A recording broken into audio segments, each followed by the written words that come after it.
Alhamdulillahirrabbilalamin. Puji dan syukur marilah sama-sama kita ucapkan kehadirat Allah Subhanahu wa Ta'ala, yang mana pada pagi hari ini berkat limpahan rahmat dan nikmatnya kita telah diberikan keselamatan sehingga kita dapat mengikuti kegiatan diseminasi budaya positif di SMKN 1 Cirebon. Salawat dan salam tak lupa kita sampaikan kepada junjungan kita, suri tauladan kita, yakninya Nabi besar Muhammad Sallallahu Alaihi Wasallam.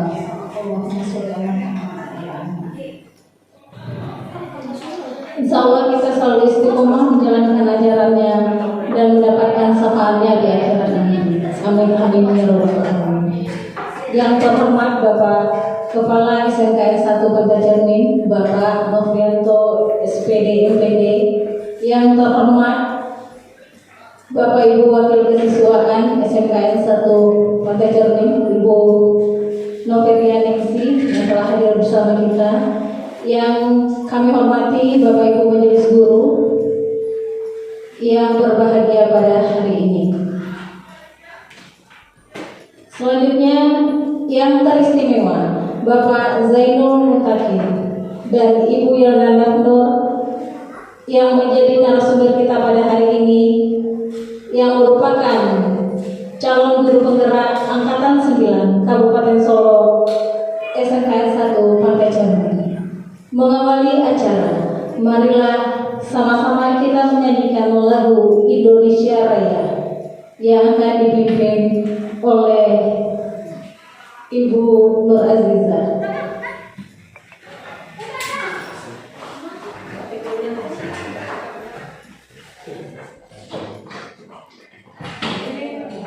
Hadirin dimohon berdiri.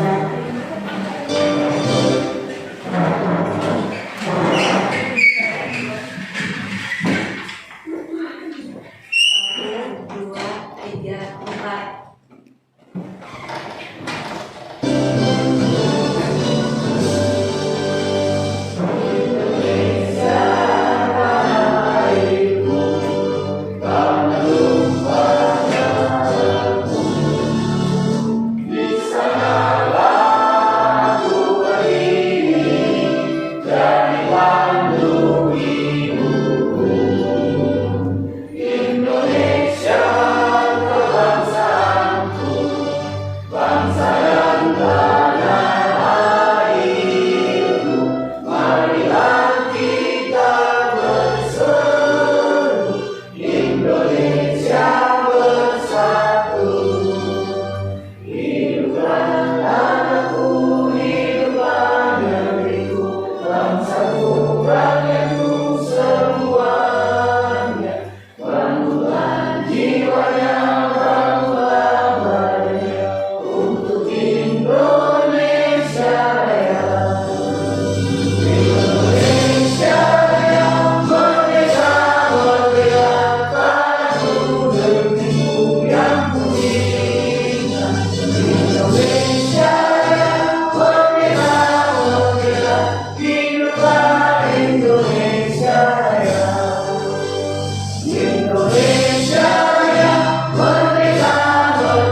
Bismillah. Assalamualaikum warahmatullahi wabarakatuh. Alhamdulillah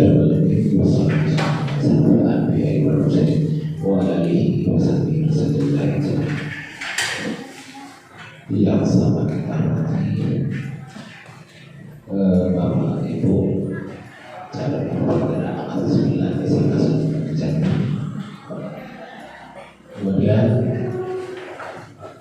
yang sama kita hormati Bapak Ibu Malaysia dulu dan semua kali puji syukur kita ucapkan kepada Rasulullah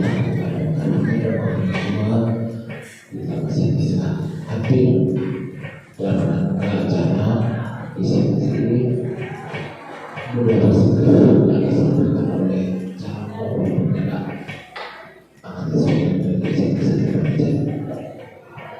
kemudian secara selalu dilakukan bersama Sallallahu Alaihi Wasallam. Bapak Ibu yang kami pada hari ini kita melaksanakan acara bergerak yang mana untuk tema pada saat sekarang ini itu masalah boleh positif yang mana nanti ini semua masukan juga kita sebagai tenaga pendidik seperti ini mana yang harus kita laksanakan dan dampaknya terhadap dunia pendidikan khususnya di salah satu pelajaran ini. Jadi kami berharap pada Bapak Ibu dengan adanya misi-misi positif ini memberikan dampak positif juga untuk sekolah kita. Dan juga kami berharap kepada Bapak Ibu calon pimpinan atas 9 dengan adanya kegiatan ini hendaknya ke depannya memberikan pengalaman positif bagi sekolah dan juga Bapak Ibu yang mungkin termasuk dalam pengalaman ini sudah masuk kunci juga ini menjadi contoh sehingga Bapak Ibu dalam menjalankan proses kegiatan pembelajaran ini bisa berkembang dengan baik. Kemudian pada kita semua dengan adanya kegiatan bergerak seperti ini memberikan masukan dan hal yang terbaik juga untuk sekolah kita khususnya. Kemudian kepada Bapak Ibu sebagai mengucapkan selamat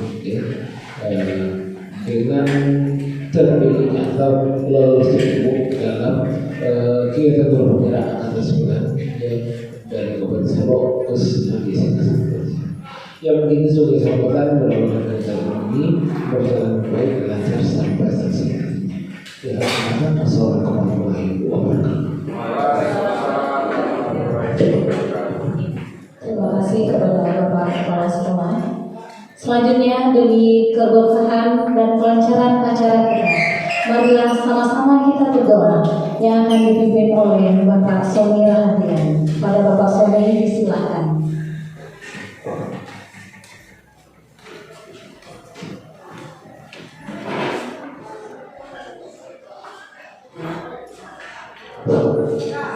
Assalamualaikum warahmatullahi wabarakatuh.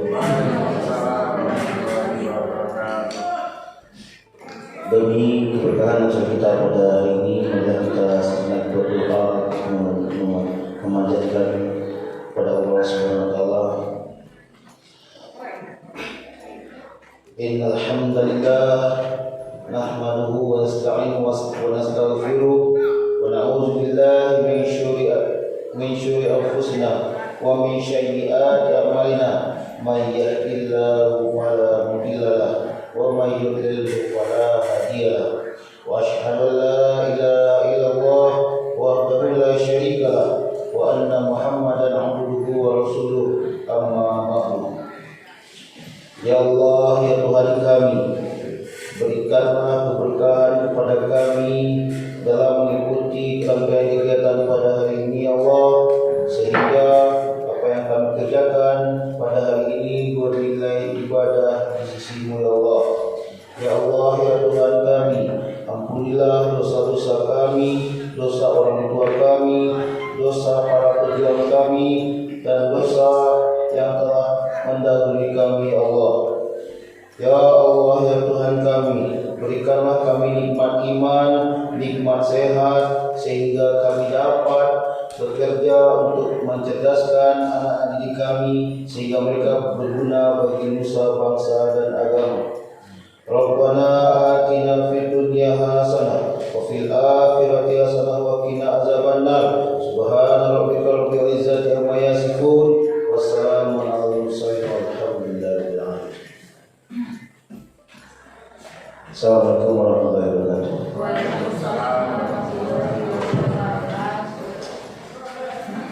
Selanjutnya, tibalah kita dengan cara inti kita. Seminar diseminasi budaya positif oleh Bapak Ibu calon guru penggerak angkatan 9 dari SMK 1 Pantai Candu. Materi yang pertama akan disampaikan oleh Bapak Zainul Batari. Maaf. Bismillahirrahmanirrahim. Assalamualaikum warahmatullahi wabarakatuh. Langsung kita lanjutkan kata-kata penghormatan saya tumpahkan saja kepada pembawa acara tadi kepada Bu Desi. Pak, izin bicara Pak. Lanjut saja, kita lanjutkan tentang keyakinan kelas. Apa itu keyakinan kelas, apa peraturan kelas, dan apa itu tentang aturan. Sudah dipancing dari apa yang disampaikan oleh kawan saya, yaitu Ibu Iyer, tentang adanya hukuman dan konsekuensi. Ya, inti apa bedanya hukuman dan konsekuensi? Intinya adalah hukuman itu adalah seseorang melanggar tapi hukumannya tidak sesuai dengan pelanggaran. Kalau konsekuensi di situ sesuai dengan pelanggarannya. Sebagai contoh tadi menumpahkan air, maka konsekuensinya membersihkan. Mencoret-coret, maka konsekuensinya menghapus. Ada tadi yang lari tapi masuk konsekuensi karena di situ masuk ke pelajaran olahraga, maka ada hukumannya, ada konsekuensi. Artinya inti dari konsekuensi dan hukuman adalah kalau hukuman tidak sesuai dengan apa yang dilakukan, antara tidak ada korelasi antara pelanggaran dengan hukumannya, sanksinya. Tapi kalau konsekuensi ada hukuman, ada korelasinya. Seperti halnya siswa terlambat disuruh mengambil sampah, itu adalah hukuman. Meskipun itu satu kesepakatan, tetap kesepakatan itu tetap dinamakan hukuman karena tidak ada korelasi dengan tindakan yang dilanggar. Maka sebagai konsekuensi, sebagai contoh, kalau kita hari ini tidak mengajar, maka konsekuensinya adalah mengganti di hari berikutnya pada jam di luar jam pelajaran. Itu adalah satu konsekuensi. Seperti halnya siswa terlambat 5 menit, maka perlu menambah waktu belajarnya selama 5 menit. Itu adalah salah satu bentuk dari konsekuensi. Ya, kita lanjutkan karena antara hukuman dan konsekuensi itu nanti akan berpengaruh dalam pembentukan dari keyakinan kelas.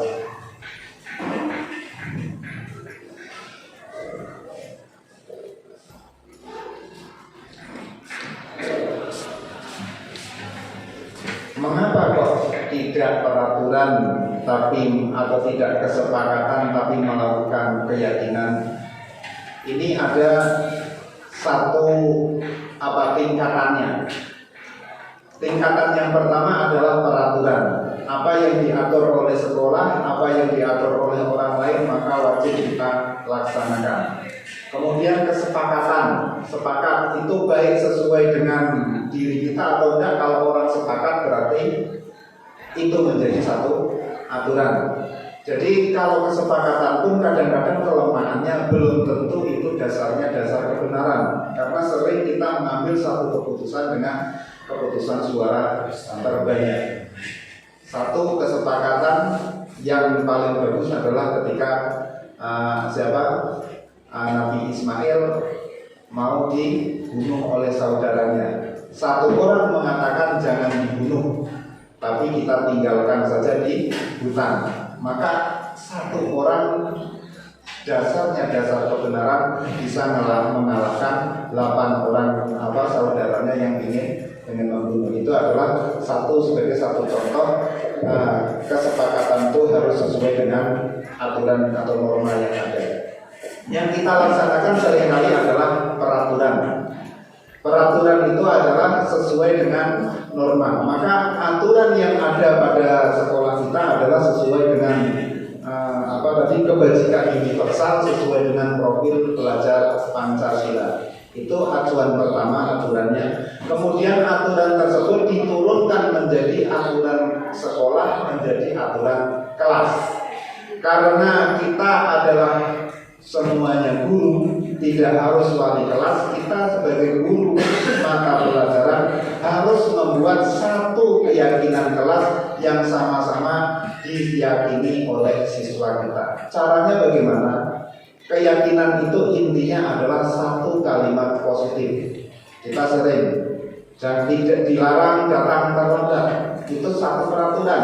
Rubah peraturan tersebut dengan kalimat positif. Apa kalimat positifnya? Sebagai contoh adalah misalkan ayo datang tepat waktu. Nah, seperti itu. Jadi inti dari keyakinan itu adalah kita menggerakkan orang lain dan diri kita dengan kalimat-kalimat positif sesuai dengan sekarang kan parenting itu kita mendidik anak jangan sekali-kali mengatakan jangan, tapi rubah dengan kalimat positif. Jangan main kotor, rubah dengan ayo bersih.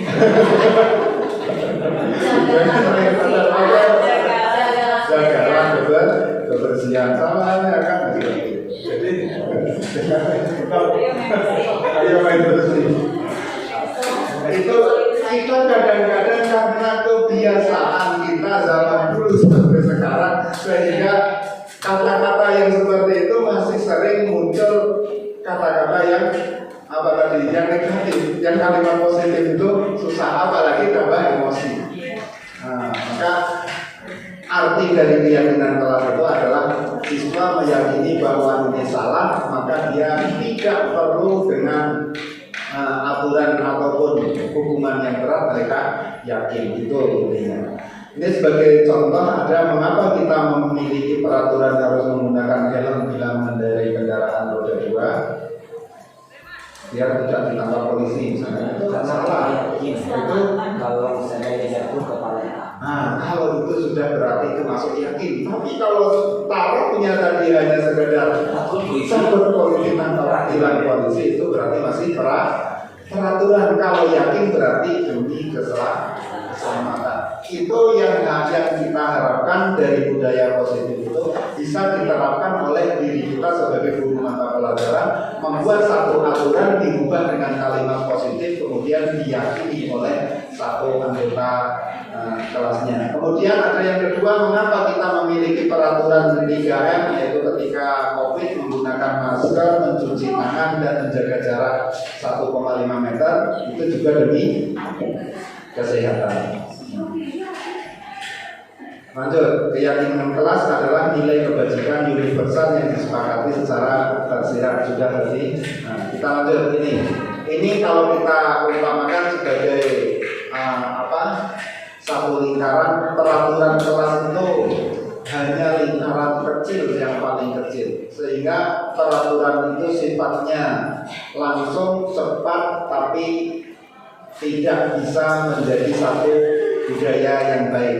Kalau keyakinan kelas lingkupnya sudah lumayan berbesar, kemudian bisa menjadi lingkungan positif dalam sekolah dan bisa menjadi budaya positif di sekolah. Artinya kita memulai dari diri kita sendiri, dari kita sebagai kedudukan sebagai guru mata pelajaran, adanya membuat keyakinan kelas. Kalau kita seringnya kenal peraturan, kita ubah dengan keyakinan. Karena peraturan biasanya sifatnya negatif, negatif, sedangkan yang sifatnya positif biasanya kita gunakan dengan keyakinan. Ini ada teori menyusunnya, yaitu kegiatan pendalaman melalui ada tabel T dan tabel Y. Ini kalau mempraktekkan panjang prosesnya, panjang.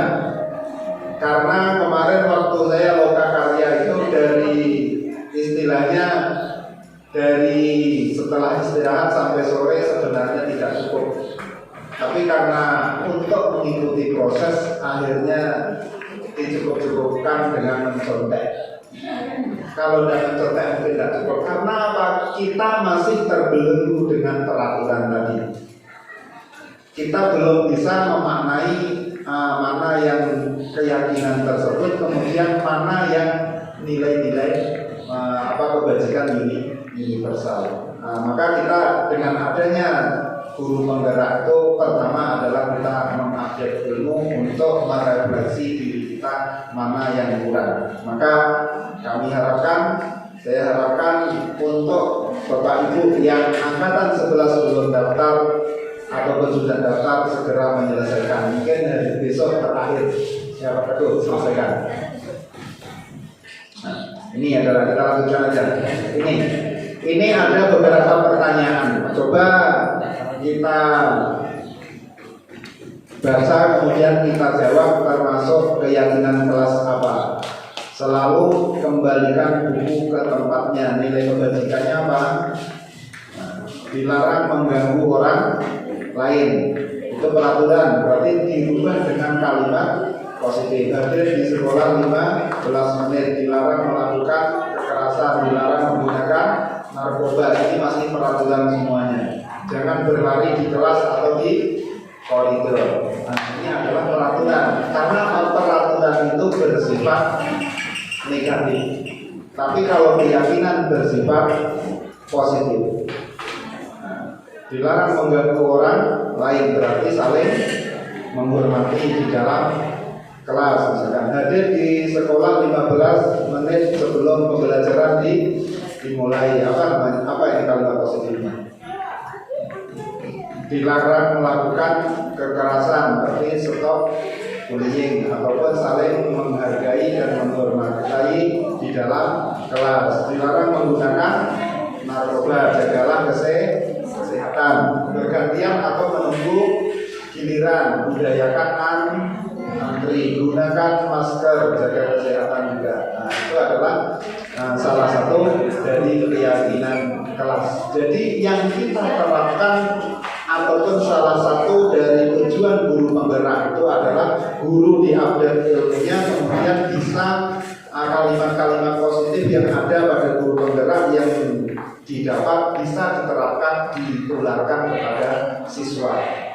Nah, seperti apa yang disampaikan oleh Bu Leni kemarin, kita gunakan tidak menghukum lagi, tapi kita tegas. Kita marah, tidak boleh marah, tapi kita harus tegas. Nah, itu seperti itu. Nanti akan sampai ke situ seperti apa bentuk ketegasan kita. Ini, setiap manusia itu punya kebutuhan dasar ada 5, baik kita sebagai guru maupun anak.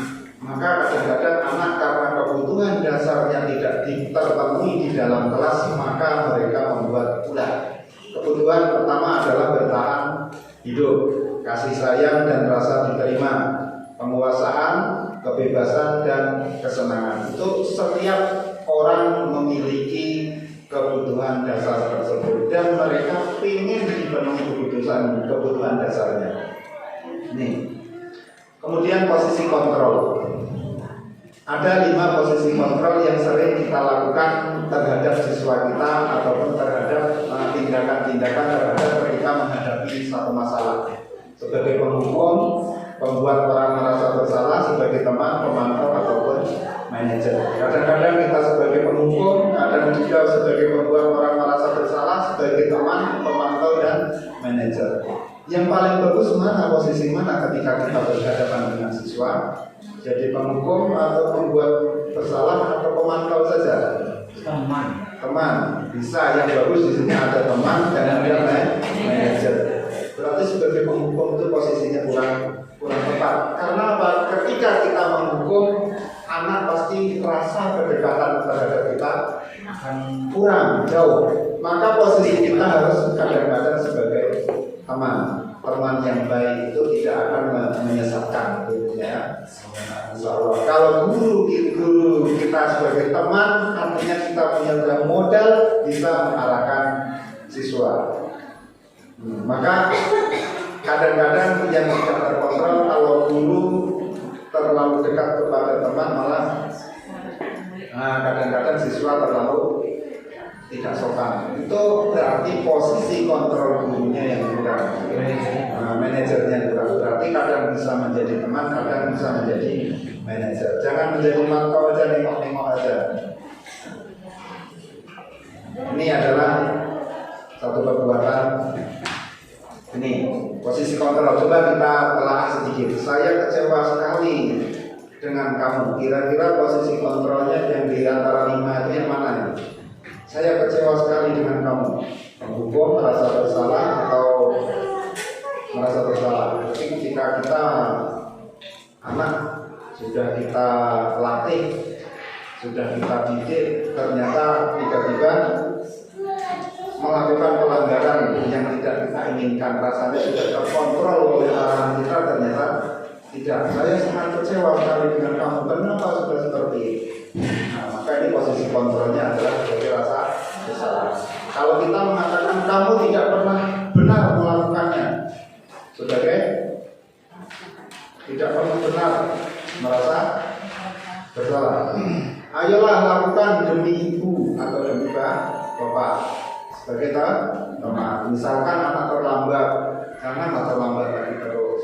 Kasihanlah kepada bapak, kasihanlah kepada ibu, kasihanlah kepada orang tua. Gimana? Cobalah kalau kalian terlambat, bapak sebagai wali kelasnya akan ditegur juga oleh Bu Ria sebagai wakil kesiswaan, akan ditegur pula saya nanti oleh kepala sekolah. Itu dari posisi sebagai teman. Kemudian apakah kamu mau mendapatkan stiker bintang hari ini?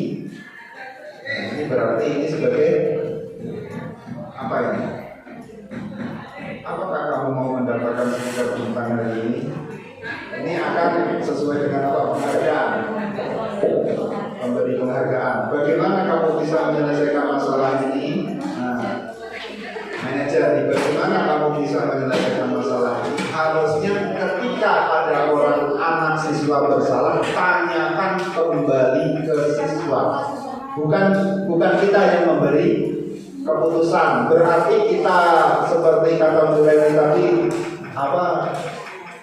ambil hatinya, bukan dibelah ya Pak. Kita sentuh hatinya yaitu dengan tadi posisi sebagai teman dan posisi kontrol sebagai manajer. Kamu selalu yang paling akhir. Ini posisinya. Ada pembuat orang bersalah, teman, pemantau, manajer, dan penghukum. Lanjut, kita ke restitusi. Ini adalah lanjutan dari tadi.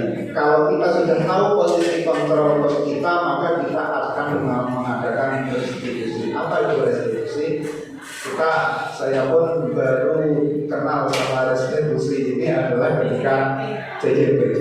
Berarti di CJP saya kenal hal yang baru, salah satunya adalah restitusi.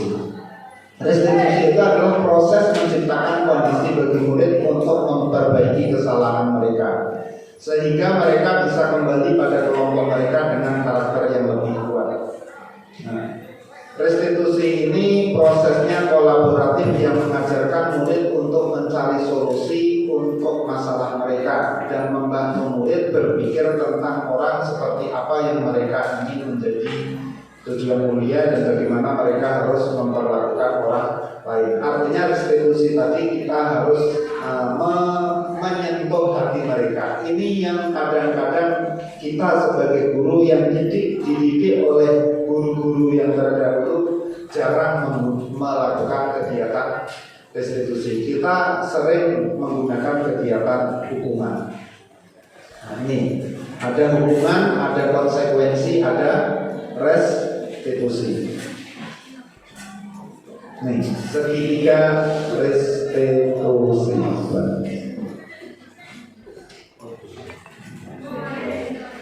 Restitusi itu ada 3 langkahnya. Langkah pertama yaitu dengan menstabilkan identitas. Langkah yang kedua validasi tindakan yang salah, dan langkah yang ketiga menanyakan keyakinan. Menstabilkan identitas itu bagaimana? Kalau ada siswa kita yang melanggar ataupun berbuat kesalahan, tanya dulu apa alasannya, ditanya dulu kenapa berbuat seperti itu. Setelah itu kita pun harus distabilkan. Cara menstabilkannya apa? Manusia itu memang tempatnya salah dan dosa. Ataupun bapak pun dulu ketika siswa pernah juga melakukan kesalahan-kesalahan seperti itu. Stabil. Jadi ketika mereka emosinya tinggi, distabilkan. Tidak hanya dia sendiri yang melakukan kesalahan, orang lain pun bisa melakukan kesalahan. Itu jadi distabilkan. Setelah emosinya stabil, baru divalidasi tindakan. Kenapa melakukan hal seperti itu? Ditanyakan benar atau salah hal yang dilakukannya. Kemudian terakhir baru ditanyakan keyakinan. Kira-kira kalau itu salah, kesalahannya di dalam yang mana? Apa? Kemudian suruh mencari solusi. Jadi bukan kita yang mencari solusi. Kamu terlambat besok, tidak. Tapi ketika itu mereka yang mencari solusi. Siapa tahu hari ini terlambatnya jam bannya bocor ataupun bangunnya kesiangan. Itu maka dicarikan solusinya seperti itu. Itu adalah arah-arah dari restitusi. Nah, ini menstabilkan, contohnya adalah menstabilkan identitas. Guru berkata berbuat salah itu hal yang manusiawi, tidak ada manusia yang sempurna. Ya. Kemudian Bapak atau saya pun juga pernah berbuat salah. Kita pasti bisa menyelesaikan permasalahan ini, ataupun Bapak tidak tahu mana yang siapa yang salah, Bapak tidak tertarik untuk mencari mana yang salah. Artinya distabilkan. Lanjutnya validasi tindakan. Tadi contoh kata-kataannya adalah kamu bisa saja kan melakukan hal yang lebih buruk, tapi kamu tidak melakukannya. Berarti kita stabilkan anak tersebut melakukan perbuatan tersebut termasuk hal yang wajar atau masih di taraf bisa diperbaiki. Setelah mereka sudah stabil, sentuh hatinya untuk melakukan restitusi. Jadi seperti itu yang selama ini mungkin kita sangat susah untuk menyentuh ke situ. Tapi kalau anak sudah tersentuh ke situ, mungkin perubahannya sangat bagus. Tidak perlu kita suruh, mereka pasti akan berbuat kebaikan. Akhirnya berbuat kebaikannya mungkin terakhir segan sama Pak Teguh. Pak Teguh wali kelasnya nasihat seperti itu, segan saya jadinya. Ya, dari nilai segan aja seperti itu, tidak pernah marah pada itu, segan saya jadinya. Sayang ternyata, misalkan nama Bu Dewi segan ya, karena dicereweti terus kata ini gitu kan. Jadi kenapa kok tidak mau malas ya Bu Dewi kalau ceramahnya panjang sekali gitu. Dia masih berat. Itu kadang-kadang bisa juga, tapi itu sifatnya hanya sebatas kita bertemu dia. Tapi kalau sudah lepas dari kita, kontrolnya kurang, maka kita sentuh hatinya. Yang terakhir ini menanyakan keyakinan. Apa nilai yang kita percaya? Misalkan bolos itu baik atau enggak? Pasti kebajikan universal itu setiap orang pasti akan mengakui.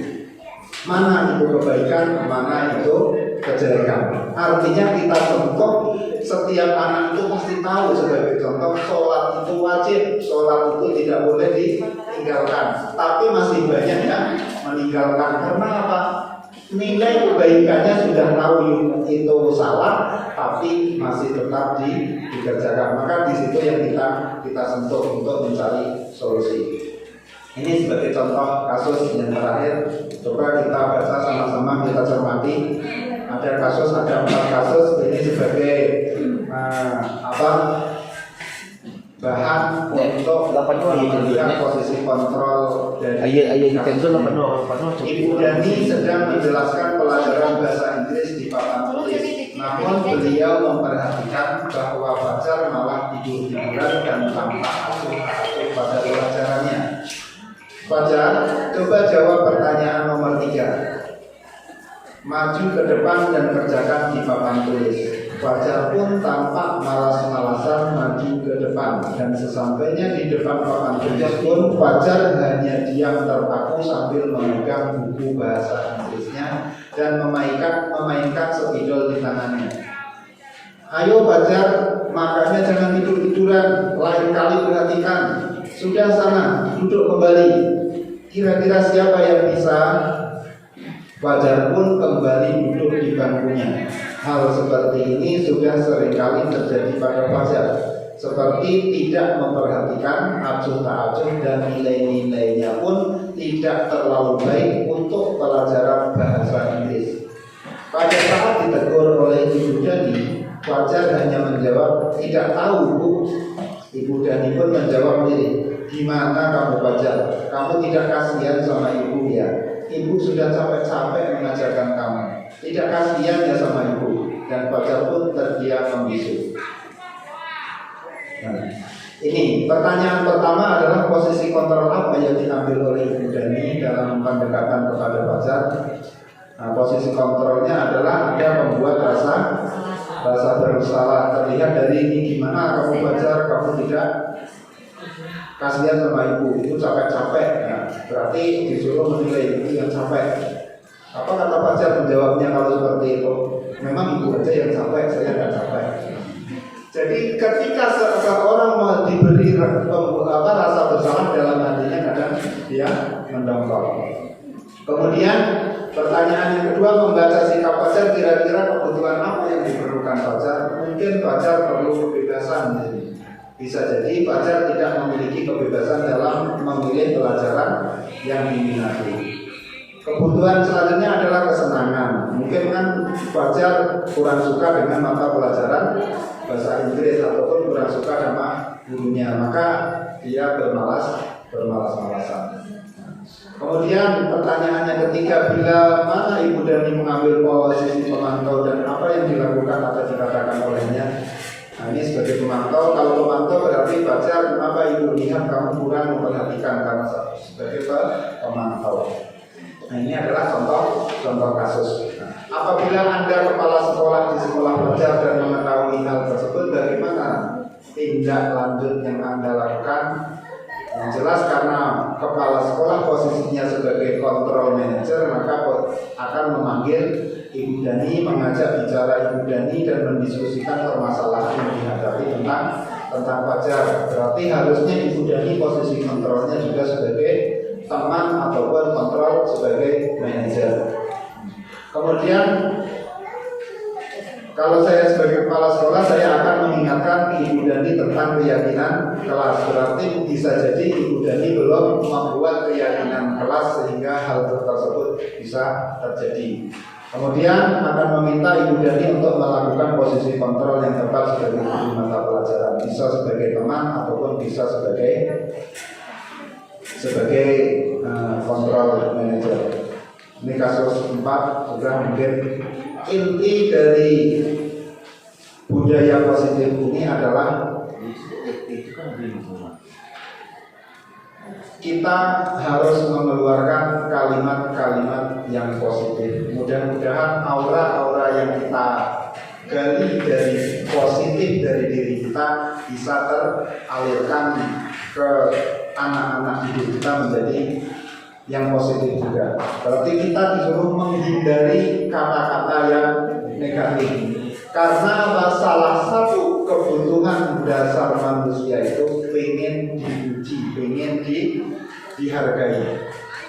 Maka dihargai, senang, sapa terus, dipuji terus. Sama halnya ketika ada tadi posisi didukung oleh penghargaan. Menghargai, mengasih nilai peringkat itu sebenarnya tidak diperbolehkan lagi. Kenapa? Satu yang dikasih peringkat di antara 36, 35 yang merasa tersisihkan. Gara-gara 3 orang yang diambil 3 besar, ada 33 siswa yang terabaikan. Nah, maka posisi penghargaan seperti itu sebenarnya yang tidak boleh. Terus penghargaan seperti apa yang harus kita lakukan? Pertama adalah hargai diri sendiri. Setelah kita melakukan pembelajaran, misalkan hargai diri sendiri. Apa salah satu menghargai diri sendiri? Refleksi. Ayo anak-anak semuanya, kita tepuk tangan dulu karena alhamdulillah Bapak sudah menyelesaikan untuk 3 jam pelajaran pada hari ini. Tepuk tangan kami. Yang kedua, kita hargai alhamdulillah juga. Yang lebih keras lagi tepuk tangannya kepada siapa? Kepada kita semua yang sudah ikut melaksanakan pembelajaran. Hal-hal yang seperti itu yang perlu kita tingkatkan, salah satu bentuk dari budaya positif kita sebagai guru mata pelajaran.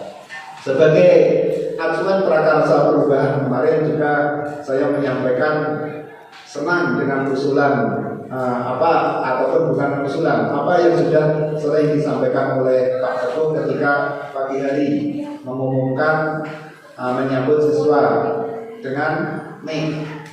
Saya pun sekali-kali melakukannya juga. Dengan hal seperti itu mungkin di antara 130 anak yang sekarang ini ada 2-3 orang yang tersentuh. Alhamdulillah pagi ini saya disambut. Nah, itu adalah hal-hal yang positif yang seperti itu. Seperti hal-hal yang lain. Mungkin itu saja yang dapat kami lakukan ataupun sebagai salah satu landasan untuk sama-sama kita merubah pola pikir kita sehingga kita bisa menerapkan apa itu peraturan, apa itu keyakinan, apa itu hukuman, dan apa itu restitusi. Jadi yang jelas kita harus bisa memisahkan dengan kalimat, kita harus menjalankan dengan kalimat-kalimat yang positif. Mungkin dari saya cukup sekian, kurang lebih minta maaf. Sebelum saya tutup, ada kira-kira pertanyaan? Kalau ada yang bertanya, kira-kira tidak ada. Kalau tidak ada yang bertanya, maka kita cukupkan sekian. Kurang lebih minta maaf. Assalamualaikum warahmatullahi wabarakatuh. Beri tepuk tangan dulu. Dan untuk saya, untuk kita semua.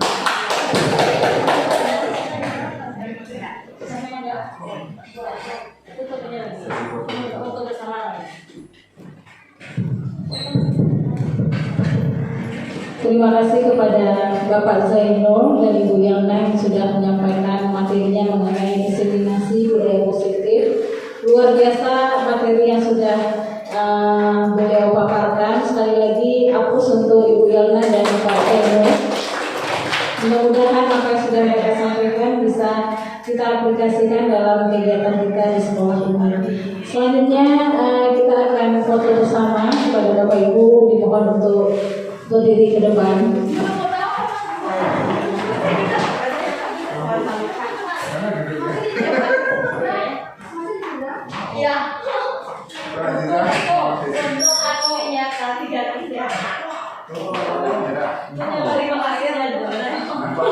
Terima kasih ya.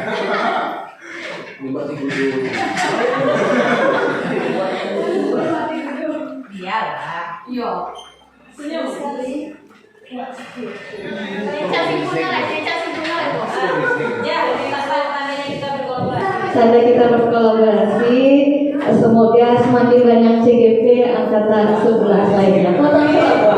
Amin.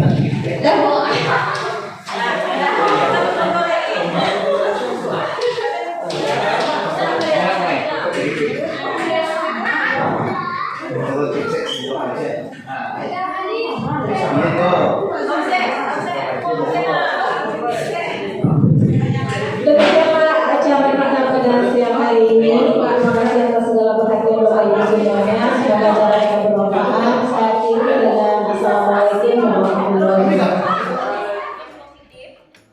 Nilai-nilai kebajikan universal, teori motivasi perilaku manusia, hukuman dan konsekuensi,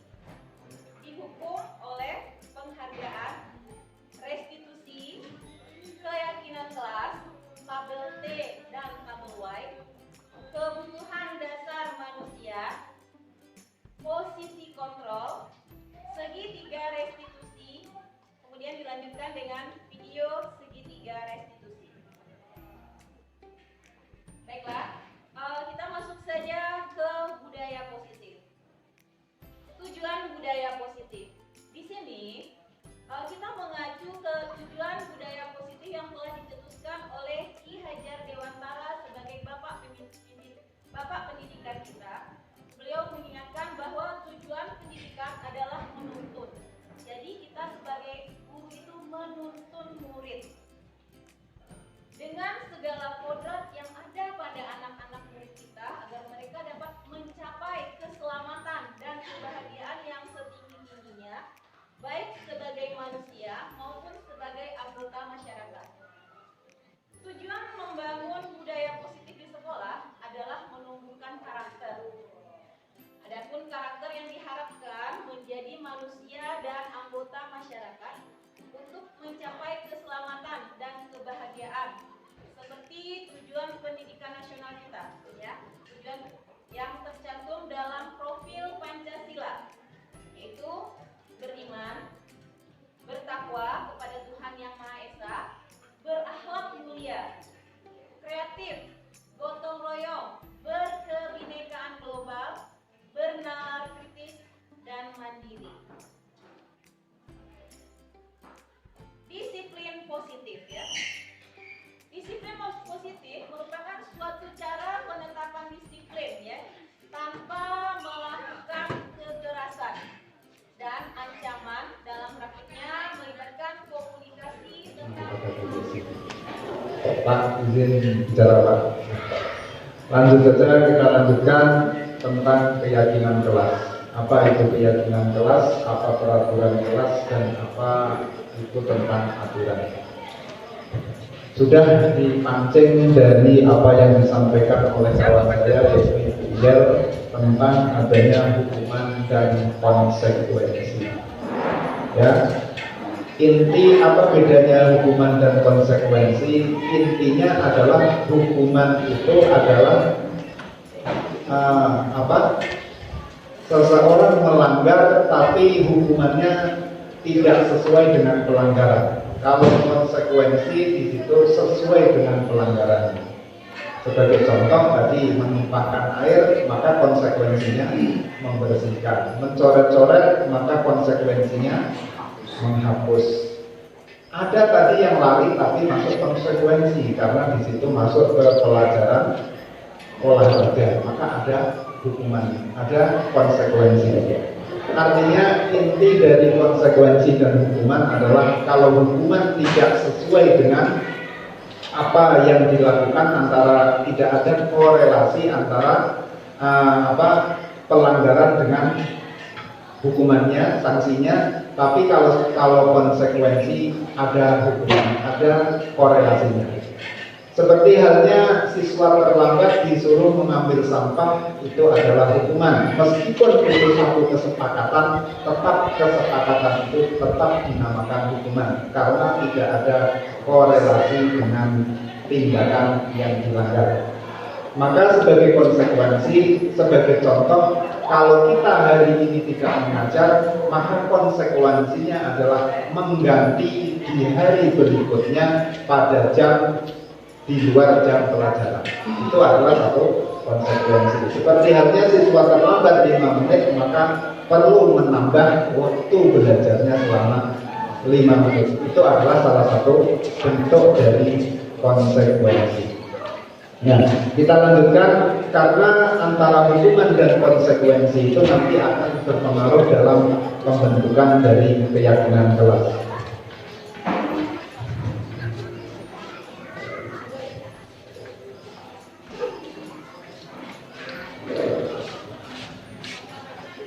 Mengapa kok tidak peraturan tapi atau tidak kesepakatan tapi melakukan keyakinan? Ini ada satu tingkatannya. Tingkatan yang pertama adalah peraturan. Apa yang diatur oleh sekolah, apa yang diatur oleh orang lain, maka wajib kita laksanakan. Kemudian kesepakatan. Sepakat itu baik sesuai dengan diri kita atau enggak. Kalau orang sepakat berarti itu menjadi satu aturan. Jadi kalau kesepakatan pun kadang-kadang kelemahannya belum tentu itu dasarnya dasar kebenaran, karena sering kita mengambil satu keputusan dengan keputusan suara terbanyak. Satu kesepakatan yang paling bagus adalah ketika Nabi Ismail mau dibunuh oleh saudaranya. Satu orang mengatakan jangan dibunuh, tapi kita tinggalkan saja di hutan. Maka satu orang dasarnya dasar kebenaran bisa mengalahkan 8 orang saudaranya yang ingin membunuh. Itu adalah sebagai satu contoh kesepakatan itu harus sesuai dengan aturan atau norma yang ada. Yang kita laksanakan seringkali adalah peraturan. Peraturan itu adalah sesuai dengan norma. Maka aturan yang ada pada sekolah kita adalah sesuai dengan kebajikan universal, sesuai dengan profil pelajar Pancasila. Itu acuan pertama aturannya. Kemudian aturan tersebut diturunkan menjadi aturan sekolah, menjadi aturan kelas. Karena kita adalah semuanya guru, tidak harus wali kelas. Kita sebagai guru mata pelajaran harus membuat satu keyakinan kelas yang sama-sama diyakini oleh siswa kita. Caranya bagaimana? Keyakinan itu intinya adalah satu kalimat positif. Kita sering dan tidak dilarang datang terlambat. Itu satu peraturan. Rubah peraturan tersebut dengan kalimat positif. Apa kalimat positifnya? Sebagai contoh adalah apa misalkan? Ayo datang tepat waktu. Nah, seperti itu. Jadi inti dari keyakinan itu adalah kita menggerakkan orang lain dan diri kita dengan kalimat-kalimat positif sesuai dengan sekarang kan parenting itu kita mendidik anak jangan sekali-kali mengatakan jangan, tapi rubah dengan kalimat positif. Jangan main kotor, rubah dengan jangan main kotor, jagalah kebersihan. Sama aja kan seperti itu. Jadi ayo main bersih. Itu kita kadang-kadang karena kebiasaan kita zaman dulu sampai sekarang, sehingga kata-kata yang seperti itu masih sering muncul kata-kata yang yang negatif. Yang kalimat positif itu susah, apalagi tambah emosi. Maka arti dari keyakinan kelas itu adalah siswa meyakini bahwa ini salah, maka dia tidak perlu dengan aturan ataupun hukuman yang berat, mereka yakin. Itu intinya. Ini sebagai contoh ada mengapa kita memiliki peraturan harus menggunakan helm bila mengendarai kendaraan roda 2 biar tidak ditangkap polisi misalnya. Itu salah. Itu kalau itu sudah berarti itu masuk yakin. Tapi kalau punya tadi hanya sekedar takut polisi tangkap tilang polisi, itu berarti masih peraturan. Kalau yakin berarti demi keselamatan. Itu yang kita harapkan dari budaya positif itu bisa diterapkan oleh diri kita sebagai guru mata pelajaran, membuat satu aturan dirubah dengan kalimat positif, kemudian diyakini oleh satu anggota kelasnya. Kemudian ada yang kedua, mengapa kita memiliki peraturan 3M, yaitu ketika COVID menggunakan masker, mencuci tangan, dan menjaga jarak 1,5 meter, itu juga demi kesehatan. Lanjut, keyakinan kelas adalah nilai kebajikan universal yang disepakati secara tersirat juga tadi. Kita lanjut ini. Ini kalau kita umpamakan sebagai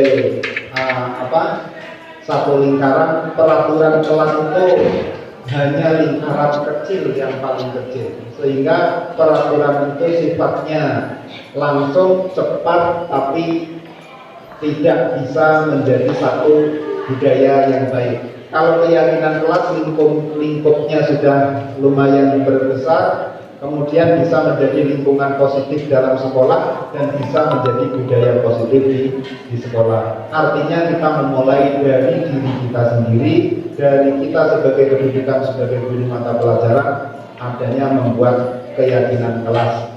Kalau kita seringnya kenal peraturan, kita rubah dengan keyakinan. Karena peraturan biasanya sifatnya negatif, sedangkan yang sifatnya positif biasanya kita gunakan dengan keyakinan. Ini ada teori menyusunnya, yaitu kegiatan pendalaman melalui ada tabel T dan tabel D. Ini kalau mempraktekkan panjang prosesnya, panjang. Karena kemarin waktu saya lokakarya itu dari istilahnya dari setelah istirahat sampai sore sebenarnya tidak cukup. Tapi karena untuk mengikuti proses akhirnya dicukup-cukupkan dengan mencontek. Kalau tidak mencontek mungkin tidak cukup. Karena apa? Kita masih terbelenggu dengan peraturan tadi. Kita belum bisa memaknai mana yang keyakinan tersebut, kemudian mana yang nilai-nilai kebajikan universal. Maka kita dengan adanya guru penggerak itu pertama adalah kita mengupdate ilmu untuk merefleksi diri kita mana yang kurang. Maka saya harapkan untuk Bapak Ibu yang angkatan 11 belum daftar ataupun sudah daftar segera menyelesaikan. Mungkin besok terakhir ya betul selesaikan. Ini adalah, kita lanjutkan aja. Ini ada beberapa pertanyaan. Coba kita baca kemudian kita jawab, termasuk keyakinan kelas apa. Selalu kembalikan buku ke tempatnya. Nilai kebajikannya apa? Dilarang mengganggu orang lain. Itu peraturan, berarti dirubah dengan kalimat positif. Hadir di sekolah 15 menit, dilarang melakukan kekerasan, dilarang menggunakan narkoba. Ini masih peraturan semuanya. Jangan berlari di kelas atau di koridor. Nah, ini adalah peraturan. Karena peraturan itu bersifat negatif. Tapi kalau keyakinan bersifat positif.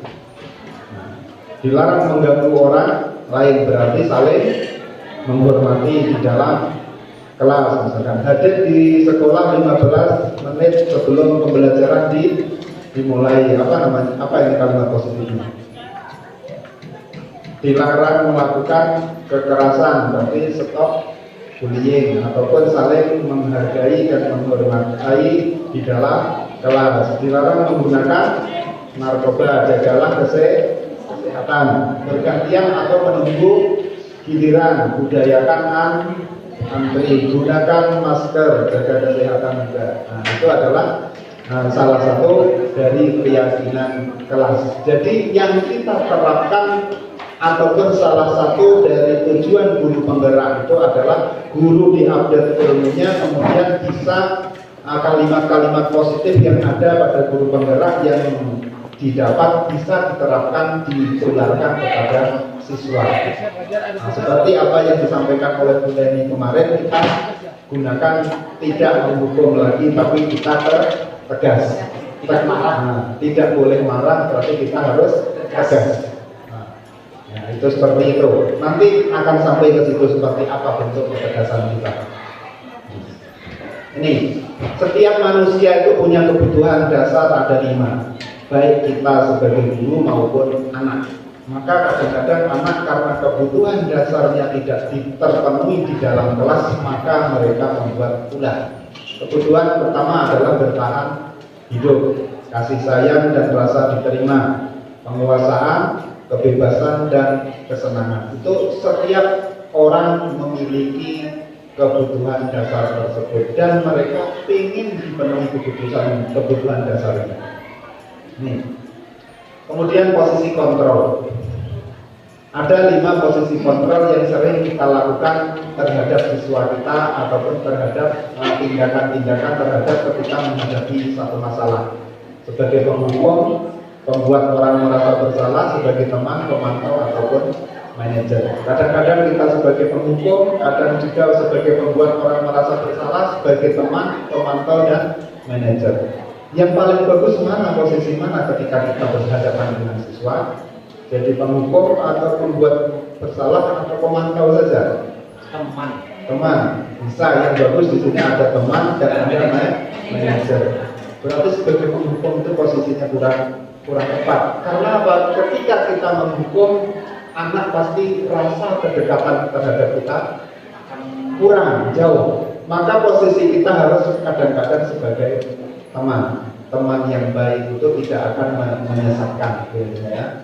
Nah, insya Allah. Kalau guru kita sebagai teman, artinya kita punya modal bisa mengarahkan siswa. Maka kadang-kadang yang tidak terkontrol, kalau guru terlalu dekat kepada teman malah, kadang-kadang siswa terlalu tidak sopan. Itu berarti posisi kontrol gurunya yang kurang, manajernya kurang. Berarti kadang bisa menjadi teman, kadang bisa menjadi manajer. Jangan menjadi mantau aja, nengok-nengok aja. Ini adalah satu perbuatan. Ini posisi kontrol. Coba kita telaah sedikit. Saya kecewa sekali dengan kamu. Kira-kira posisi kontrolnya yang di antara 5 itu yang mana? Saya kecewa sekali dengan kamu. Menghukum, merasa bersalah atau merasa bersalah. Jadi ketika kita anak sudah kita latih, sudah kita didik, ternyata tiba-tiba melakukan pelanggaran yang tidak kita inginkan, rasanya sudah terkontrol oleh arahan kita, ternyata tidak. Saya sangat kecewa sekali dengan kamu. Kenapa sudah seperti ini? Maka ini posisi kontrolnya adalah sebagai rasa bersalah. Kalau kita mengatakan kamu tidak pernah benar melakukannya, sebagai tidak pernah benar merasa bersalah. Ayolah lakukan demi ibu atau demi bapak.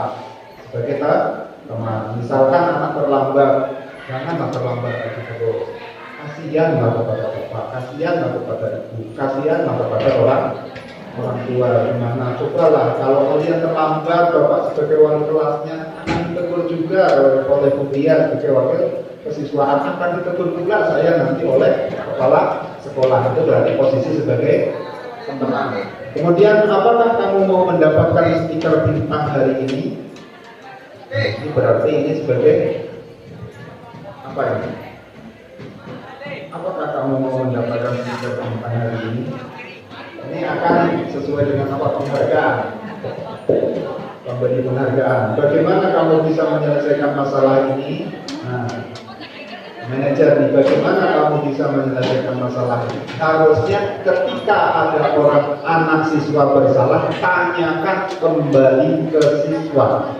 Bukan kita yang memberi keputusan. Berarti kita seperti kata Bu Leni tadi ambil hatinya, bukan dibelah ya Pak.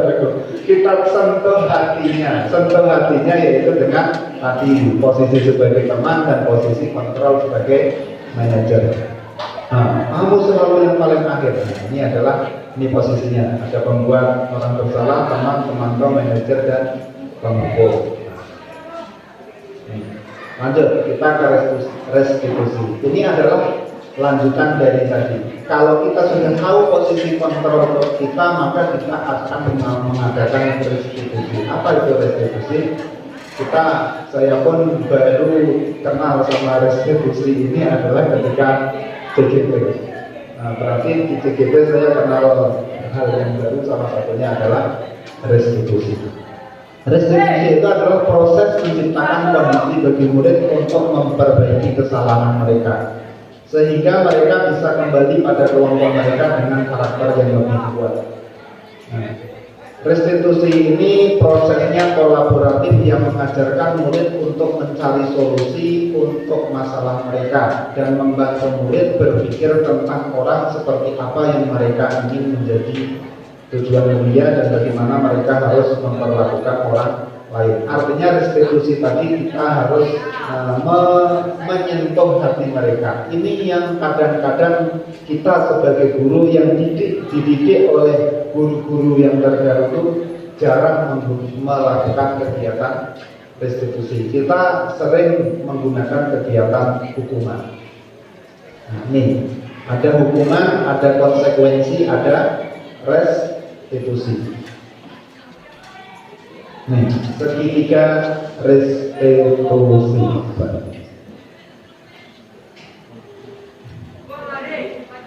Restitusi itu ada 3 langkahnya. Langkah pertama yaitu dengan menstabilkan identitas. Langkah yang kedua validasi tindakan yang salah, dan langkah yang ketiga menanyakan keyakinan. Menstabilkan identitas itu bagaimana? Kalau ada siswa kita yang melanggar ataupun berbuat kesalahan, tanya dulu apa alasannya, ditanya dulu kenapa berbuat seperti itu. Setelah itu kita pun harus distabilkan. Cara menstabilkannya apa? Manusia itu memang tempatnya salah dan dosa. Ataupun bapak pun dulu ketika siswa pernah juga melakukan kesalahan-kesalahan seperti itu. Stabil. Jadi ketika mereka emosinya tinggi, distabilkan. Tidak hanya dia sendiri yang melakukan kesalahan, orang lain pun bisa melakukan kesalahan. Jadi distabilkan. Setelah emosinya stabil, baru divalidasi tindakan. Kenapa melakukan hal seperti itu? Ditanyakan benar atau salah hal yang dilakukannya.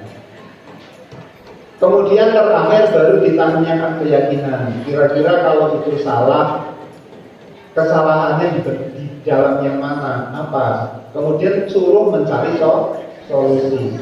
Jadi bukan kita yang mencari solusi. Kamu terlambat besok, tidak.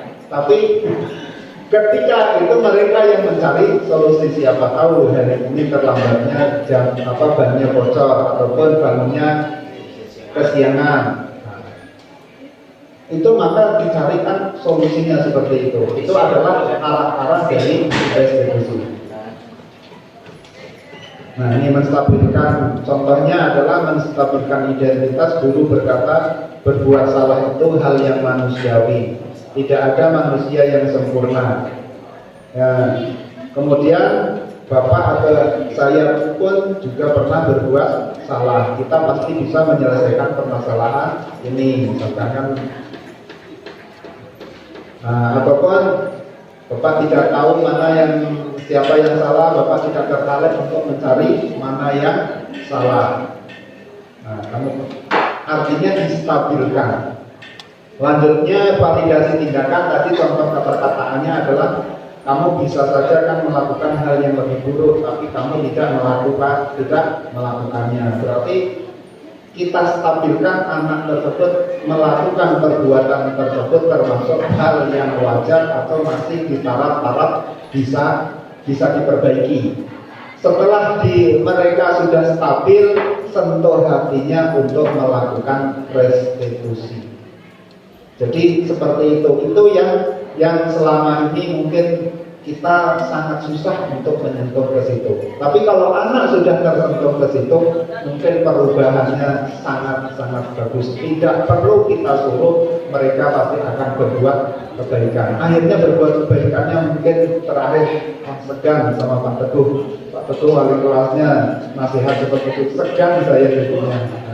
Ya, dari nilai segan aja seperti itu, udah pernah marah waktu itu, segan saya jadinya. Sayang ternyata, misalkan sama Bu Dewi segan ya, karena dicerewetin terus kata tinggi gitu kan. Yuki kenapa kok tidak mau, malas ya Bu Dewi kalau ceramahnya panjang sekali gitu. Biarlah cerita. Itu kadang-kadang bisa juga, tapi itu sifatnya hanya sebatas kita ketika bertemu dia. Tapi kalau sudah lepas dari kita, kontrolnya kurang, maka kita sentuh hatinya. Yang terakhir ini menanyakan keyakinan. Apa nilai yang kita percaya? Misalkan bolos itu baik atau enggak? Pasti kebajikan universal itu setiap orang pasti akan mengakui. Mana itu kebaikan, mana itu kejelekan. Artinya kita sentuh, setiap anak itu pasti tahu. Sebagai contoh, sholat itu wajib, sholat itu tidak boleh ditinggalkan. Tapi masih banyak yang meninggalkan. Karena apa? Nilai kebaikannya sudah tahu itu salah, tapi masih tetap dikerjakan. Maka di situ yang kita sentuh untuk mencari solusi. Ini sebagai contoh kasus yang terakhir. Coba kita baca sama-sama, kita cermati. Ada 4 kasus. Ini sebagai bahan untuk melihat posisi kontrol dari kasus ini. Ibu Dani sedang menjelaskan pelajaran bahasa Inggris di papan tulis. Namun beliau memperhatikan bahwa Fajar malah tidur-tiduran dan tampak acuh tak acuh pada pelajarannya. Fajar, coba jawab pertanyaan nomor 3. Maju ke depan dan kerjakan di papan tulis. Fajar pun tampak malas-malasan maju ke depan, dan sesampainya di depan papan tulis pun Fajar hanya diam terpaku sambil memegang buku bahasa Inggrisnya dan memainkan spidol di tangannya. Ayo Fajar, makanya jangan tidur-tiduran, lain kali perhatikan. Sudah sana, duduk kembali. Kira-kira siapa yang bisa? Fajar pun kembali duduk di bangkunya. Hal seperti ini sudah seringkali terjadi pada Fajar, seperti tidak memperhatikan acuh tak acuh dan nilai-nilainya pun tidak terlalu baik untuk pelajaran bahasa Inggris. Pada saat ditegur oleh Ibu Dani, Fajar hanya menjawab, tidak tahu Bu. Ibu Dani pun menjawab lirih, gimana kamu Fajar? Kamu tidak kasihan sama ibu ya? Ibu sudah capek-capek mengajarkan kamu. Tidak kasihan ya sama ibu. Dan Fajar pun terdiam membisu. Nah, ini pertanyaan pertama adalah posisi kontrol apa yang diambil oleh Ibu Dani dalam pendekatan kepada Fajar. Nah, posisi kontrolnya adalah ada pembuat rasa bersalah. Terlihat dari ini, gimana kamu Fajar, kamu tidak kasihan sama ibu, itu capek-capek. Nah, berarti disuruh menilai ibu yang capek. Apa kata Fajar menjawabnya kalau seperti itu? Memang ibu aja yang capek, saya nggak capek. Jadi ketika seorang mau diberi rasa bersalah dalam hatinya, kadang dia mendongkol. Kemudian pertanyaan yang kedua, membaca sikap Fajar, kira-kira kebutuhan apa yang diperlukan Fajar? Mungkin Fajar perlu kebebasan. Bisa jadi Fajar tidak memiliki kebebasan dalam memilih pelajaran yang diminati. Kebutuhan selanjutnya adalah kesenangan. Mungkin kan Fajar kurang suka dengan mata pelajaran bahasa Inggris ataupun kurang suka sama gurunya, maka dia bermalas-malasan. Kemudian pertanyaan yang ketiga, bila mana Ibu Dani mengambil posisi pemantau dan apa yang dilakukan atau dikatakan olehnya? Nah, ini sebagai pemantau, kalau pemantau berarti Fajar, kenapa Ibu lihat kamu kurang memperhatikan karena sebagai pemantau. Nah, ini adalah contoh kasus. Apabila Anda kepala sekolah di sekolah Fajar dan mengetahui hal tersebut, bagaimana tindak lanjut yang Anda lakukan? Yang jelas karena kepala sekolah posisinya sebagai kontrol manager, maka akan memanggil Ibu Dani, mengajak bicara Ibu Dani dan mendiskusikan permasalahan yang dihadapi tentang Fajar. Berarti harusnya Ibu Dani posisi kontrolnya juga sebagai teman ataupun kontrol sebagai manajer. Kemudian kalau saya sebagai kepala sekolah, saya akan mengingatkan Ibu Dani tentang keyakinan kelas. Berarti bisa jadi Ibu Dani belum membuat keyakinan kelas sehingga hal tersebut bisa terjadi.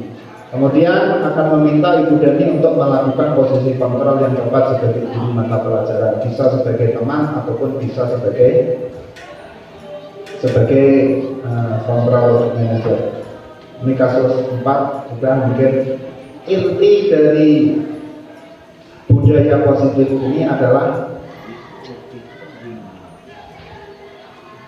kita harus mengeluarkan kalimat-kalimat yang positif. Mudah-mudahan aura-aura yang kita gali dari positif dari diri kita bisa teralirkan ke anak-anak didik kita menjadi yang positif juga. Berarti kita disuruh menghindari kata-kata yang negatif. Karena salah satu kebutuhan dasar manusia itu pengen dipuji, pengen dihargai. Maka dihargai, senang, sapa terus, dipuji terus. Sama halnya ketika ada tadi posisi dihukum oleh penghargaan. Menghargai, mengasih nilai peringkat itu sebenarnya tidak diperbolehkan lagi. Kenapa? Satu yang dikasih peringkat di antara 36, 35 yang merasa tersisihkan. Gara-gara 3 orang yang diambil 3 besar, ada 33 siswa yang terabaikan. Nah, maka posisi penghargaan seperti itu sebenarnya yang tidak boleh. Terus penghargaan seperti apa yang harus kita lakukan? Pertama adalah hargai diri sendiri. Setelah kita melakukan pembelajaran, misalkan hargai diri sendiri. Apa salah satu menghargai diri sendiri? Refleksi. Ayo anak-anak semuanya, kita tepuk tangan dulu karena alhamdulillah Bapak sudah menyelesaikan 3 jam pelajaran pada hari ini. Tepuk tangan Bapak. Yang kedua, kita hargai alhamdulillah juga. Yang lebih keras lagi tepuk tangannya kepada siapa? Kepada kita semua yang sudah ikut melaksanakan pembelajaran. Hal-hal yang seperti itu yang perlu kita tingkatkan, salah satu bentuk dari budaya positif kita sebagai guru mata pelajaran. Sebagai acuan prakarsa perubahan kemarin juga saya menyampaikan senang dengan usulan ataupun bukan usulan, apa yang sudah sering disampaikan oleh Pak Teguh ketika pagi hari mengumumkan menyambut siswa dengan mic. Saya pun sekali-kali melakukannya juga. Dengan hal seperti itu mungkin di antara 130 anak yang sekarang ini ada 2-3 orang yang tersentuh. Alhamdulillah pagi ini saya disambut. Nah, itu adalah hal-hal yang positif yang seperti itu. Seperti hal-hal yang lain. Mungkin itu saja yang dapat kami lakukan ataupun sebagai salah satu landasan untuk sama-sama kita merubah pola pikir kita sehingga kita bisa menerapkan apa itu peraturan, apa itu keyakinan, apa itu hukuman, dan apa itu restitusi. Jadi yang jelas kita harus bisa memisahkan dengan kalimat, kita harus menjalankan dengan kalimat-kalimat yang positif. Mungkin dari saya cukup sekian, kurang lebih minta maaf. Sebelum saya tutup, ada kira-kira pertanyaan? Kalau ada yang bertanya, kira-kira tidak ada. Kalau tidak ada yang bertanya, maka kita cukupkan sekian. Kurang lebih minta maaf. Wassalamualaikum warahmatullahi wabarakatuh. Beri tepuk tangan dulu. Dan untuk saya, untuk kita semua.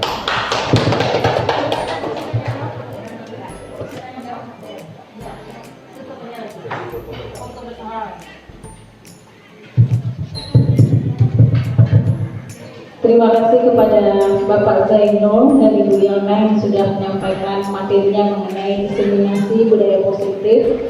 Luar biasa materi yang sudah beliau paparkan. Sekali lagi apus untuk Ibu Yana dan Pak Zainul.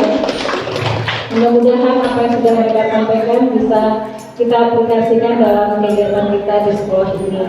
Selanjutnya kita akan foto bersama. Kepada Bapak Ibu dimohon untuk berdiri ke depan.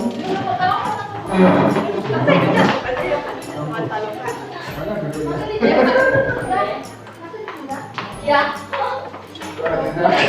Untuk akui nyata 3-3. Terima kasih aja.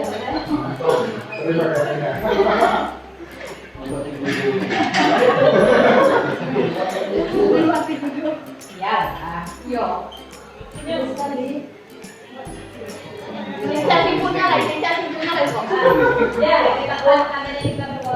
Tanda kita berkolaborasi, semoga semakin banyak CGT angkatan 11 lainnya. Fotonya nggak bro?